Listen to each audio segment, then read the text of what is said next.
that probably someone or some personalities are trying to normalize the term CSE, Comprehensive Sexuality Education, even before any act is passed.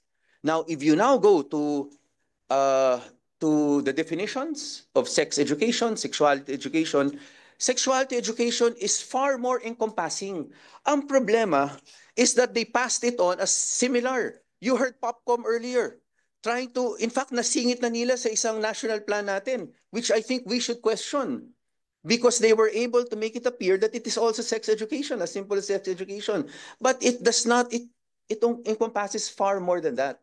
Again, wala tayong problema, Honorable Roman. I think all of us here, including most of the resource persons here, we want to address the challenge of teenage pregnancies. That we are all together. Pero ang sinasabi natin, wag naman natin pasukan ng iba-ibang terms muna. We can all agree on the simple terms. Sabi nga ni Honorable Manuel, when he was grade 5, tinuturo na yung body parts. And sabi nga niya, nung time na yon, kahit na papano, nagkakatuksuhan. Pero magaling kasi yung teacher nila, so kahit papano, natuto sila. Sabi ni Chairman Benny Abante kanina, nung time, hindi niya nung time niya, pero nung time ng ibang tao, wala pa namang CSE nun. But then, teenage pregnancy was not a problem. So why are we introducing new terms in order to be able to forward this term, which again, if we normalize this, as you said, it's an international, but then it must be we must tailor fit it to our customs, our laws, the way Filipinos are. Alam ko na sign yan, pero still, we have a background here that we have to follow. Kailangan yung costumbre natin. Yun naman sinasabi kanina Honorable Escudero ng lahat dito. It must be age appropriate. It must be based on our customs. So ngayon ang problema, once you normalize those terms, which gusto ng Popcom na ma-normalize, ang magiging problema nun, kung wala na nagbabantay, they can start adopting the terms, the definitions used in international agreements, which I'm sure even you, Honorable Roman, would not agree to. You also want that custom fit, age appropriate. And we want that, wag naman itago sa atin. Wait, let me finish, Honorable Roman. In fact, talagang kini-question pa natin yung training. In the last committee meeting, we asked them, ilang training? 5 lang. Hindi nga natin alam kung lahat na-train, lahat ng teachers. I've asked several teachers, hindi naman raw sila na-train. Hindi naman nila alam nga yung But then they allege may training. Hindi rin na-imbitahan lahat ng interested groups. But nagdala na rin sila dito ng array of people, groups para to substantiate. But then, in the last hearing, TDC was here and TDC said, hindi nga sila na-imbitahan. Teachers Dignity Coalition. Wala silang notice nun. So, I think yung grupo nila Chairman Abante, hindi rin na-imbitahan.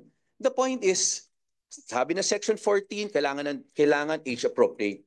Maliwanag 10 to 19. Pero inintroduce na nila at K. At sana, doon na lang tayo sa reproductive health. Wider range pa. Tapos K, inupisan sa K. Pangalawa, yung training na pipili. Ngayon, meron sila mga bagong training na ilalabas siguro na nagawa na raw.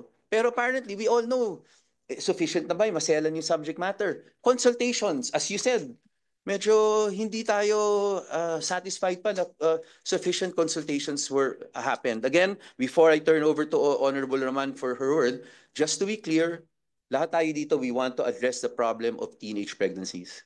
We also know, as mentioned earlier, maraming issues na ngayon lang lumalabas, but we want that age appropriate. And yung response nga sa atin when asked by Honorable Escudero, ano yung tinuturo nyo sa grade 4, 9 years old? Ang sinagot, pananamit. Pananamit ang sagot. Pero mamaya, binawi. Nagkamali lang raw na binasa. Again, dito tayo nagkakaproblema. Maselan yung subject matter. We cannot just say, sige, kayo nang bahala. Kailangan natin yung oversight, siguraduhin na tama yung kanilang implementation. Honorable Roman? I cannot but fully agree with the objectives of this committee. And yes, this representation also shares our common desire to prevent teenage pregnancy. And yes, I would like to exhort the Department of Education and different agencies present here to be consistent in their answers and also to back up your decisions first before you reach these decisions with proper consultation. I know sometimes the overeagerness can be a defect as well. So that said, I would also agree in this case with the different government agencies on the necessity of a holistic approach. Yes, biology is important and adhering to our present law, which is the RH law. Dito po tayo ang plan of action natin sa loob ng isang batas, no? But again, sana po sa susunod bago kayo mag-come up with policies, you please consult, no? Chair, may I ask our resource persons, did you actually go through a series of consultations before having that order signed or that policy, which dates back to, if I'm not mistaken, 2018. So ang tagal na pa pala. Bakit ngayon lang natin napansin? Siguro dahil nga sa usapin tungkol dun sa Senate bill, no? Napapanahon. Mr. Chair, may I ask, nagdaan ba talaga sila sa konsultasyon? Nagkaroon ba ng problema? Bakit hindi tayo nagkaroon ng konsultasyon? At tila baga kami ay nagugulat ngayon. Mr. Chair. Yes, we will ask them to respond, but I can already tell you, they will say nagka-consultations. Again, all the reproductive health law, section 14 says all interested groups. Yes, DepEd. Good morning, Representative Roman. Yes, we conducted consultation. In fact, Your Honor, we can submit the list of those who attended our consultations, Your Honor. Mr. Chair. Mr. Chair, when was the consultation done? Your Honor, based on the records, 2016 to 2017, Your Honors. May I, that was, yes. Honorable Roman. The Secretary of Education at the time, if I'm not mistaken, was Secretary Leonor Briones. Correct. Yes. And yes. Mr. Chair, I'd also like to find out, is there a uniform protocol that all agencies should follow? In this case, the Department of Education. Bukod sa consultation, meron pa ba bang requirement before you come out with your circulars and your orders, Mr. Chair? Yusek Javier? Si Yusek Javier, in fairness, it has been in DepEd only for 3 months. So, sa totoo, we understand where he's coming from, but thank you also for being here. Yusek Javier. Yes, Representative Bruman, we always do that before the issuance of any order. We consult all stakeholders. And then, of course, after consultation, we review internally, and also we coordinate. At least currently, I can only answer for what is currently done. We coordinate even with Congress before we issue orders, Representative Roman. Mr. Chair. Question, Yusek Javier, paano yung mga dating directives? The one before you? Opo. Representative Romulo, as we have discussed before, I am currently reviewing all of those, even those that you raised with me, sir. It's a continuing effort on our part to review current directives and orders. And we're doing, we are doing it in the timeline that has been presented to all of you, sir, and we are continuing to do it, sir. Yes, that I was about to ask the same question too, because if you have 2 directives or 2 orders whose contents do not agree, does the latest one override the previous one? Or if there is a declaration of policy by a department under a specific secretary, does it change with the changing of the guards? In this case, it's Secretary Angara who is now seated. Mr. Chair, I'd like to ask, has this order been reviewed by the present Secretary of Education? Yes. So under the rules, Your Honor, if there are 2 orders that are conflicting with each other, the later one will prevail. It will in effect amend or repeal the older one. This current order, Department Order 31, has been reviewed by the team, by the Secretary, by the Executive Committee. Currently, it still stands, but the directive to us, Your Honor, is to continue to review it and ensure that the implementation would be appropriate, Your Honor. Mr. Chair, the Secretary Angara has apparently ordered you to review it. Yes, Your Honor. Does that mean that this order is temporarily suspended until the results of that review come out?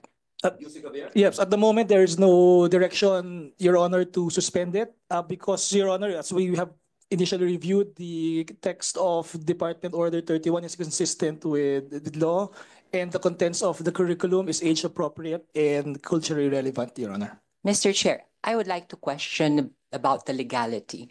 If we are under the presumption that all policies have to operate within existing legislation, bahagi ba ng kanilang review team ang mga lawyers? Meron bang legal team ang Department of Education? We have a representative. I'm the Undersecretary for Legal and Legislative Affairs. In fact, I am personally reviewing the orders, Your Honor. Mr. Chair, I would like to receive a copy of that review saying that it has no there are no legal contention or conflicts.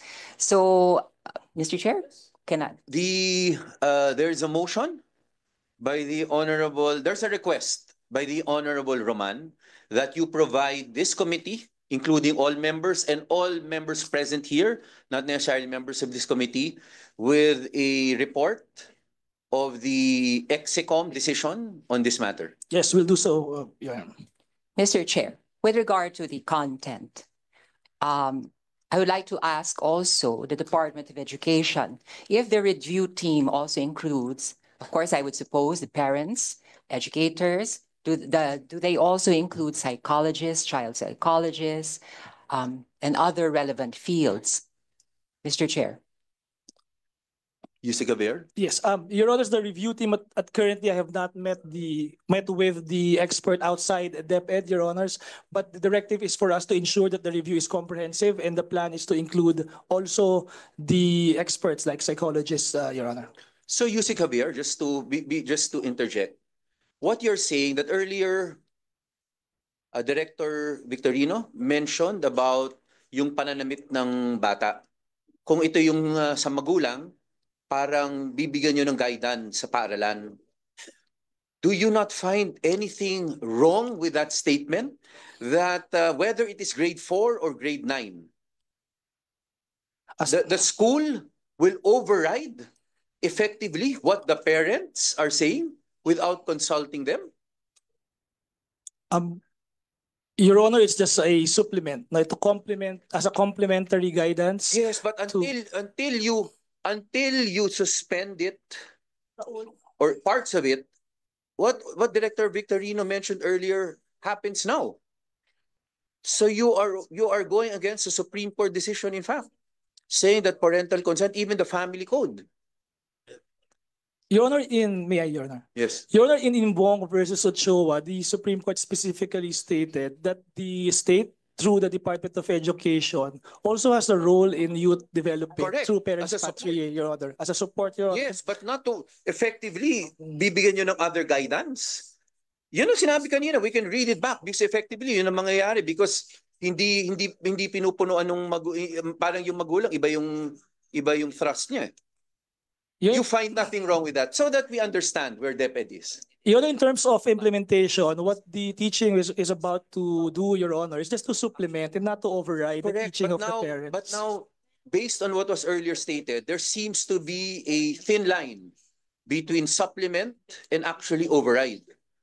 But then you insist, or your secretary is insisting that you proceed with this without even suspending parts of it, which obviously, narinig mo naman, katabi mo nang binanggit yun eh. Yeah, Your Honor, currently there's no decision to suspend. Only because, Your Honor, the Department Order 31 does not intend to override the teachings of the parents. Obviously, the implementation, there is a problem in the implementation. So whether or not you suspend 31, at least the implementation, you can suspend that independent. We are both lawyers. Yes, sir. So wag niyo naman kami lokohin, di ba? Yes, Your Honor. In fact, that was the directive. There's no directive to suspend, but to ensure the implementation is accurately done, Your Honor, and that's being done currently, Your Honor. Yes, for all you how many schools do you have? DepEd schools.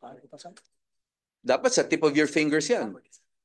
47,000, Your Honor. Oh, ilan yung elementary? Ilan yung K to 3? I'll just check the records, Your Honor, for accurate answer. But you said that it's being implemented. Yes, So Your you Honor. must know that in all schools it's being implemented properly now. Currently being reviewed and ensuring that it's implemented properly, Your Honor.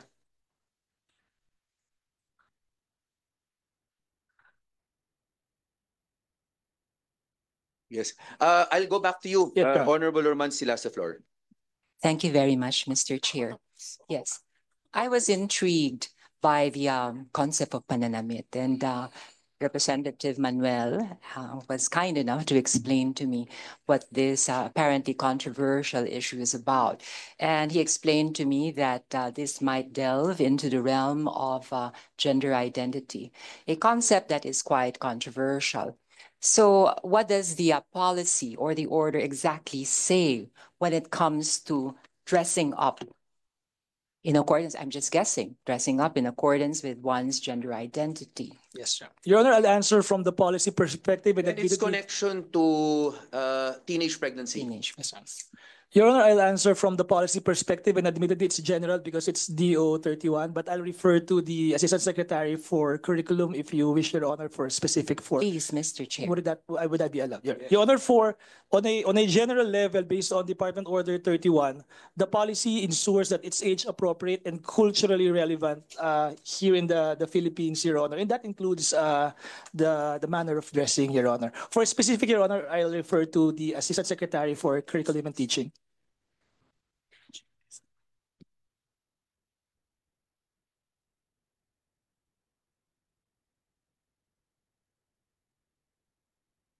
Sorry, Mr. Chair, let me just locate that information. Ang tanong kasi, para clear tayo, was on comprehensive sexuality education program that you gave us. It's on page 6, 1, 2, 3, 4, 5, 6, the 7th column. So grade 4, maliwanag. Tinanong sa inyo, yung ano ibig sabihin ng discuss the benefits of developing healthy and positive sexuality and preventing early pregnancy. Iba nga yun eh. So yun yung tanong kanina eh. Very clear naman yun. Page 6 on sa grade 4. Pero according to you, iba yung response, iba yung nakita.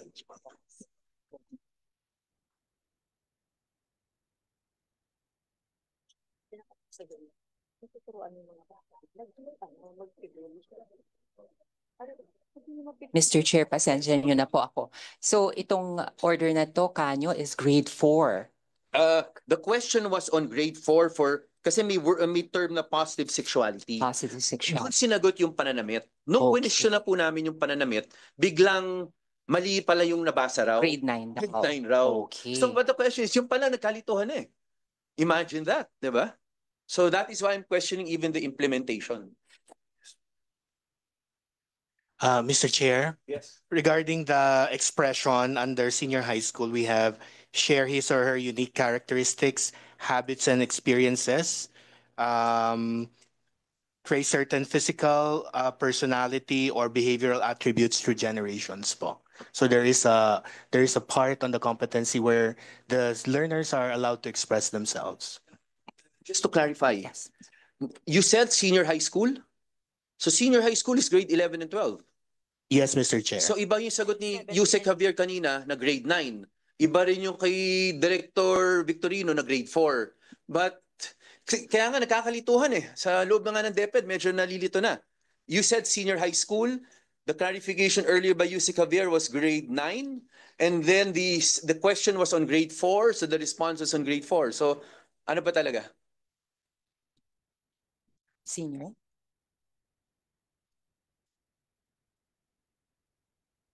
I cannot fully agree with you, Mr. Chair, that it would serve the department's interest to be consistent in their answers. But that said, yes, Mr. Chair, at face value,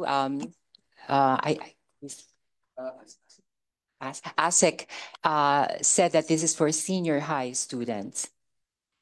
Am I Mr. correct, Chair, Mr. Chair? sorry, Mr. Chair, Madam Congresswoman, we have here at grade 9 under GMRC and Values Education na ilalarawan na ang pagpapailalim ng kamalayan sa sarili batay sa mga pagpapahalaga sa sexualidad ay nakakatulong upang maisabuhay ang mga katangian at sexualidad makabubuti sa kanyang kaganapan bilang tao. There is already. Honorable Roman, just to clarify, Aseka, ako nagsulat ng GMRC law. There is no GMRC in grade 9. GMRC is only 1 to 6. After grade 6, it is already values education.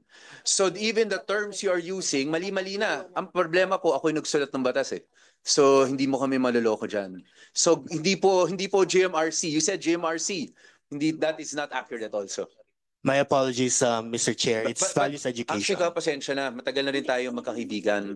Pero ito nga yung problema eh. Pati kayo nalilito eh. Even the subjects, iba-iba yung sinasabi yung subjects eh. Even the grade level, iba-iba.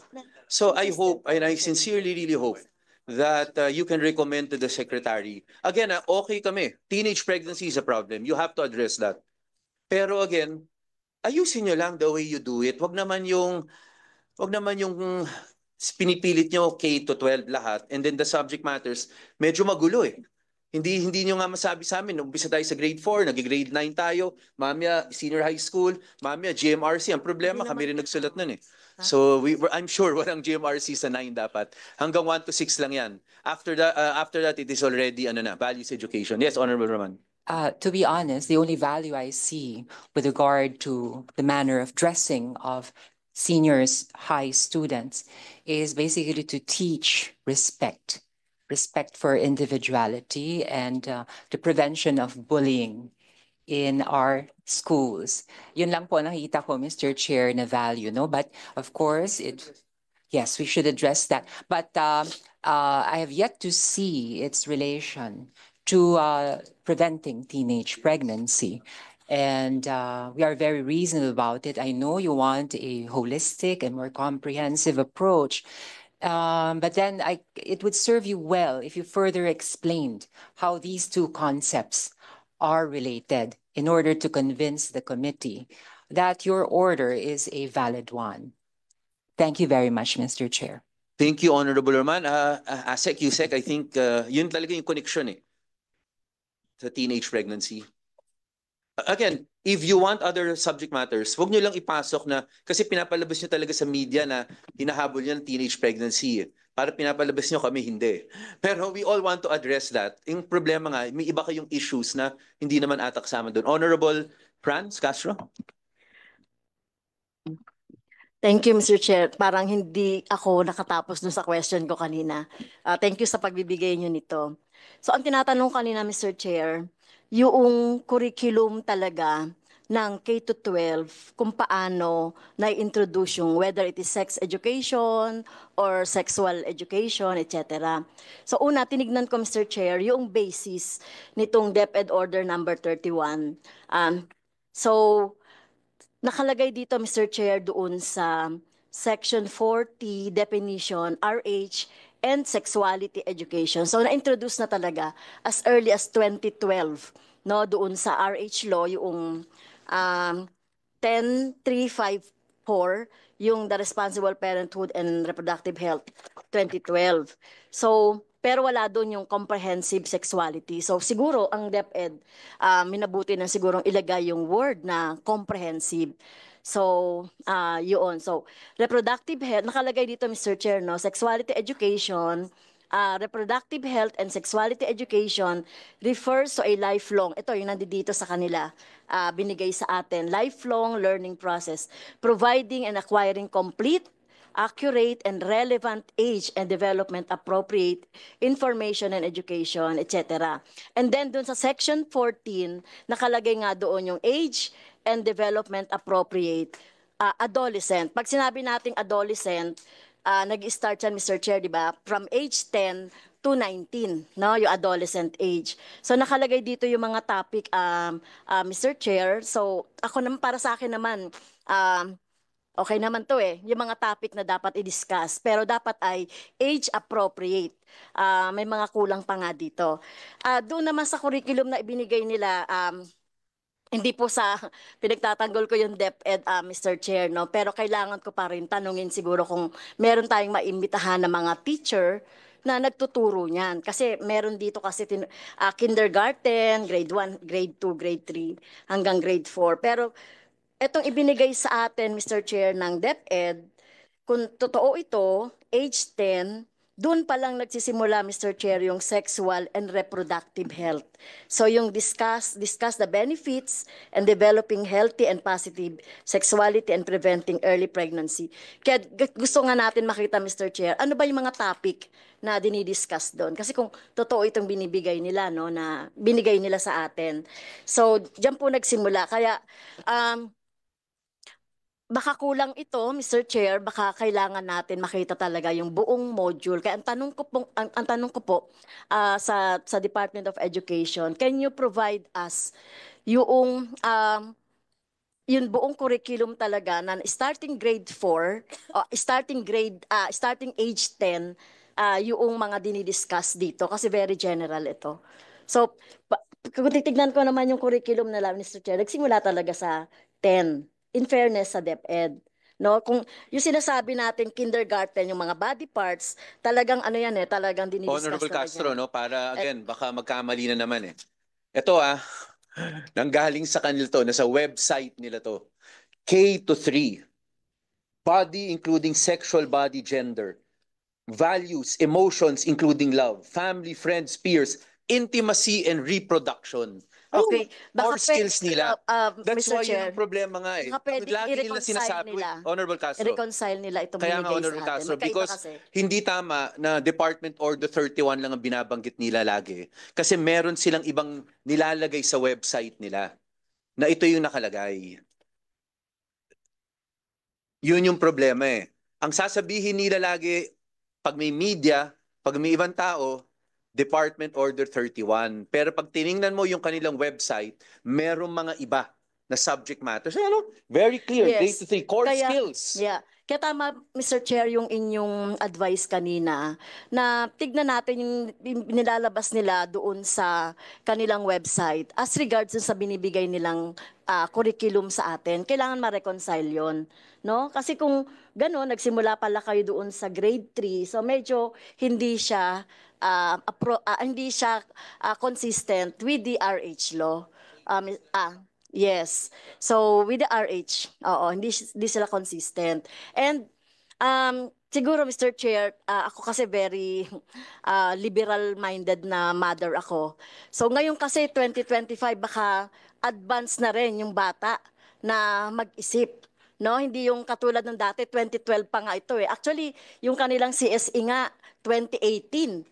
Medyo 6 years na before, no, yung RH, medyo delayed na nga yung kanilang CSE. So baka kailangan sigurong maging consistent na lang doon sa batas at kailangan nilang i-justify talaga yung word na comprehensive.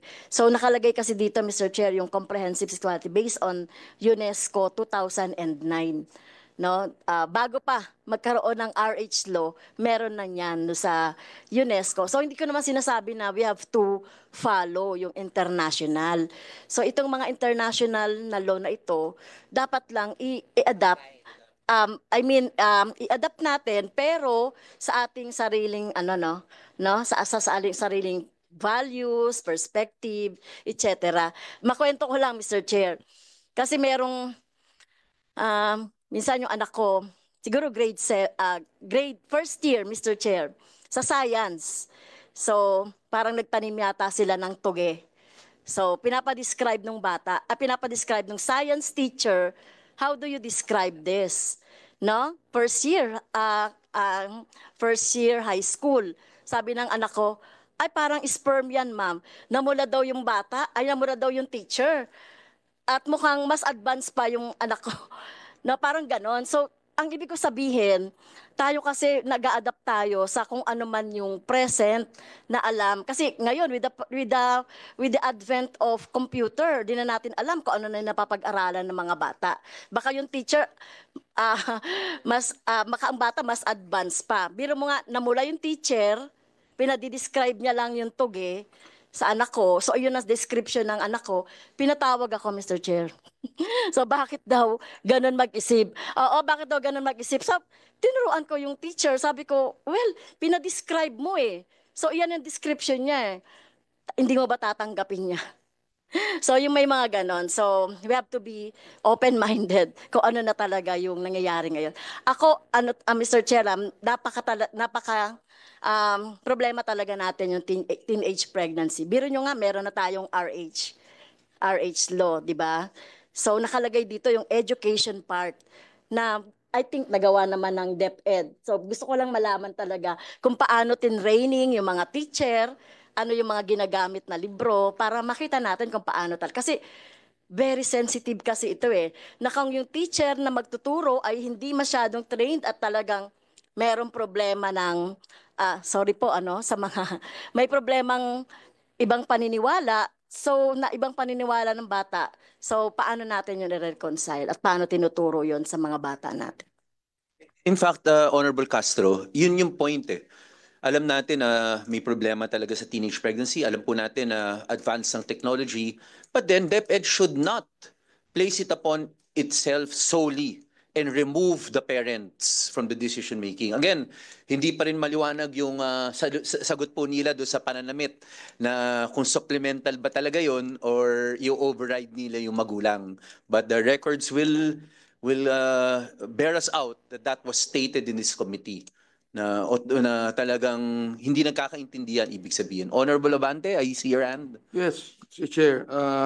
Nabanggit ni Congresswoman Castro kanina. I'm pabor ako doon sa pag-imbita sa mga teachers. Pero gusto kong malaman din naman na nakalagay ito sa memorandum dito.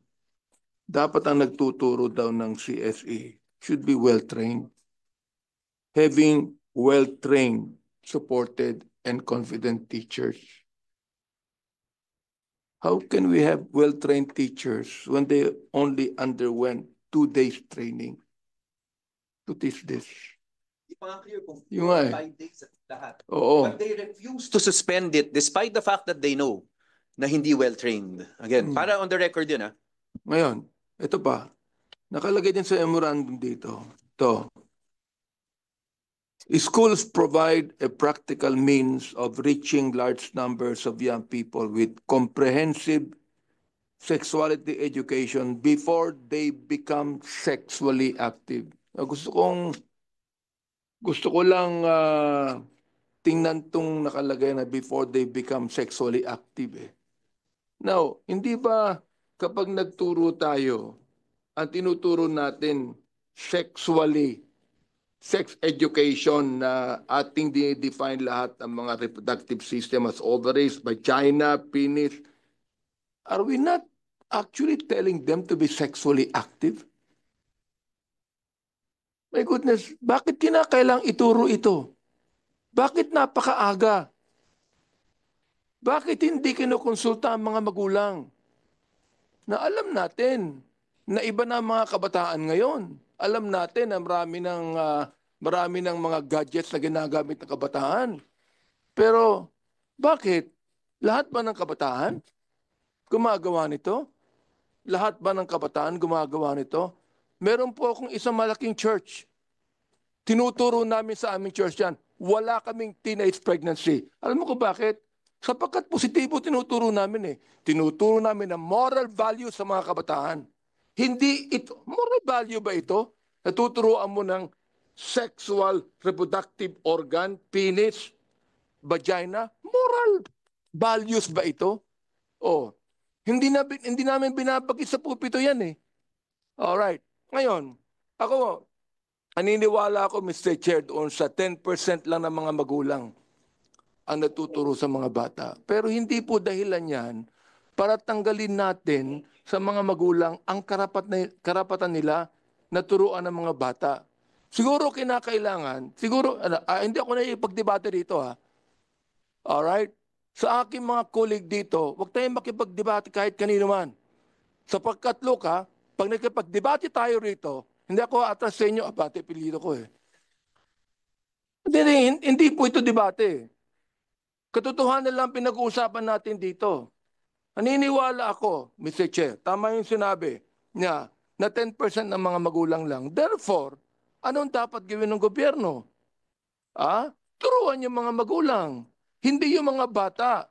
Turuan yung mga magulang. Oo. Magkaroon tayo ng consultation para sa mga magulang at isali natin sila sa problemang ito. Bakit yung mga bata ang tinuturuan natin? Yung mga magulang ang turuan natin at lahat ng mga simbahan dapat maging involved dito. Hindi lang ang Estado. Lahat ng anumang simbahan yan. Katoliko yan, Baptist yan, Protestante yan, Evangelical yan, Muslim yan, lahat should be involved in this because this concerns moral values, Mr. Chair. It does not only concern teenage pregnancy. Kaya nga sinasabi ko kanina we can prevent teenage pregnancy if we teach them not to be promiscuous. Ibig sabihin yan, we should prevent teenage promiscuity, not teenage pregnancy. Yun po ang nais kong sabihin, Mr. Chair. Thank you, Honorable Bante. Honorable Escudero. Mr. Chair, out of curiosity lang po, no? Because during my time, nung nasa elementary pa ako, I remember no, na hanggang ngayon hindi ko nakakalimutan. Hindi ko alam kung sino mga kabatch ko dito, but that was in the 90s. I remember maybe grade 5, no? Pinapanood kami ng isang film showing sa eskwelahan, sa school. No, sa school. So pinapanood kami ng film showing the reproductive system, 'di ba? Yusek Ortega. So basically pinapakita na parang may sperm, may egg, and then pag nagsama sila, mabubuntis ka. I remember that vividly. And that was in the 90s. So I'm just trying to say na noon pa, no, may ganito na talaga, no. And I would like to ask the DepEd, ano ba yung manner of teaching right now? Kasi nung time na 90s, may film showing na eh. So video lang. Actually, if I remember correctly, wala naman gaanong naging explanation or baka hindi ko na lang naalala na nag-explain yung teacher. Pero ang naalala ko talaga is the film showing. No, is the film showing. So nakadikit na nakikita ko pa nga visually kung ano yung napanood ko up to now But may I ask, no, may ganun pa ba hanggang ngayon? Ang pagturo ba is film showing ba or pictures ba or lecture lang ba? In addition, I think hindi naman integrated noon di ba? It was a special showing. Ang gusto nila kasi integrate na So talagang ituturo regularly Parang to normalize nga di ba? Yes, please respond. Mr. Chair, meron pa rin pong film showing, but it's part of the lesson na tinuturo sa kanila. For example, in science po. Di ba? To normalize things. Para madalas yung pwedeng ituro. In-integrate ninyo. Hindi naman po. Part siya talaga ng lesson nila when it's time to discuss integrated. Dati, parang one time lang ituturo o twice lang yan for the whole year. Ngayon, ginawa nyo integrated para weekly meron or pwedeng weekly. Pwedeng balik-balikan kasi in-integrate nyo sa subject matter. Hindi naman po ganun, Mr. Chair. That is not the intention. Yes. But it can be. It can actually happen because it's been integrated. Pwedeng balik-balikan. Pag sinunod po nila yung curriculum, hindi po mangyayari yun, Mr. Chair. But it's a possibility. Depende na po yan sa konteksto ng teacher, pero wala po. Wala po sa curriculum yan. Alam ko maraming may katanungan pa, but ang problema, someone will use this room. Ilang beses na ako sinasabihan. But we will ask the Committee on Rules if we can have weekly meetings on this matter so that we can thresh this out. Yusek Javier, kanina ano yung case na binanggit mo sa akin? Imbong versus Ochoa, Your Honor. Ito para sa record when Imbong versus Ochoa was decided upon, wala pang curriculum sa DepEd noon. That is why it was premature for the Supreme Court to say anything. Now that there is a curriculum, it is ripe for questioning. Sana wag nyo kaming bigyan ng pangaralan ng hindi tama. Based on that decision, that time premature lang kasi wala pa. It was still to be drafted. Ngayon may final na.